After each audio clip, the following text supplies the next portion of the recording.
Ito po mga bossing ko ang isa sa mga simple at napaka-epektibong pamamaraan para mas maging smooth ang daloy ng swerte, mas maging magaan ang daloy ng swerte sa pamamagitan ng 3 pirasong bulak lamang mga bossing. Kayo po ba kada bagong taon ay nagsasabit sa inyo pong main door or sa inyo pong negosyo ng bulak? Kasama po ito sa mga barya at ganoon din po ang ubas. Ito po ay nagdudulot ng walang hanggang swerte or magaan na daloy ng swerte. Proven po ito mga bossing basta't may 100% kang paniniwala sa mga gatong mga pamamaraan. Kailangan po ninyo ang 3 bulak at pagkatapos mga bossing ko humarap ka sa may silangan. I-wish nyo po dito na lahat ng inyo pong hangarin ng walang gamit na sana.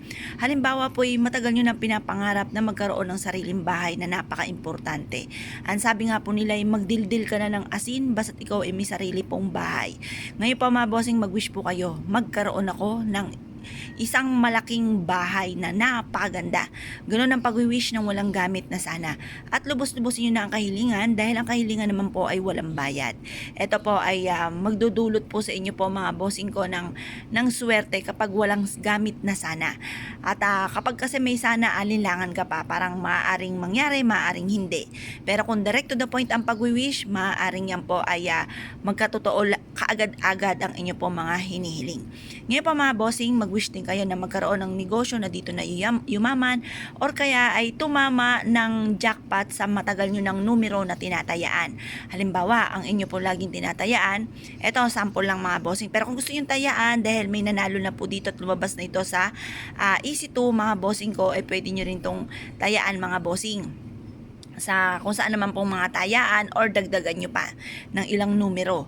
Ang lumabas po ay 9-8. Birthday ko po yan kasi malapit na ako mag-birthday. August 9 naman, binaliktad lang. 8-9. Ngayon pa mga bossing, ilang beses na po itong naglumabas mga bossing pero pwede nyo siyang tambalan ng aking edad na 42. Magpo-42 na po kasi ako. Tapos syempre, ang numero ng napakaswerte, panghatak ng swerte ay 7 at saka 5 at saka 8. Ayan. Nasa inyo po kung gusto nyo po yan tayaan. Kaya lang, di dalawa yung 8 ko po na ibinigay. Gawin nyo po ito na 25. Kasi ang 25 is for happiness. Di ba, pinanganak si Papa Jesus, lahat ay nagdidiwa, ang 25 ay for happiness. Ngayon pa mga bossing, isulat nyo dito sa numerong ito, dito na ako mananalo ng jackpot. Ganun po ang pag-wish direct to the point. At pagkatapos mga bossing ko, ibilad ito sa sinag ng araw hanggang alas 8 ng umaga.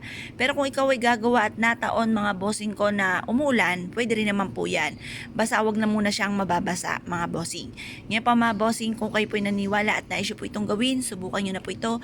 Proven po ito na napakaswerte mga bossing. At i-mindset nyo na kayo magiging matagumpay, simula na ito ng tagumpay nyo at kailanman hindi na kayo mamumblema tungkol sa usapin ng pera. Kaya kung kayo pigagawa mga bossing, ay siya. Good luck po sa iyo po lahat.